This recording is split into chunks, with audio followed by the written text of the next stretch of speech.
দোয়া কুনুত পারেন না বলে যারা ভয়েতে বেতের নামাজই পড়েন না, তারা শুনেন তিনটা কাজ আপনার জন্য রয়েছে।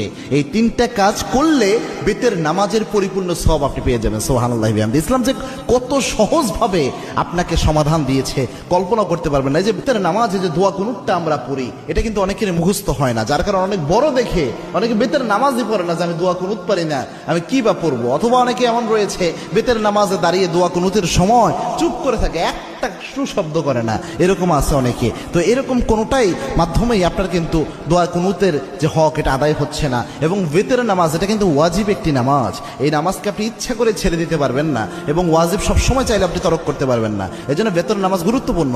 এবং কি আল্লাহর হাবিব সাল্লাল্লাহু আলাইহি ওয়াসাল্লাম বলতেন, ইন্নাল্লাহা বিতরুন ইউহিব্বুল বিতরা, আল্লাহ রাব্বুল আলামিন নিজে বেজরকে আল্লাহ রাব্বুল আলামিন নিজে ভালোবাসেন। সুবহানাল্লাহ। এবং আল্লাহর হাবিব সাল্লাল্লাহু আলাইহি ওয়াসাল্লাম সফর অবস্থায়ও প্রায় সময় চেষ্টা করতেন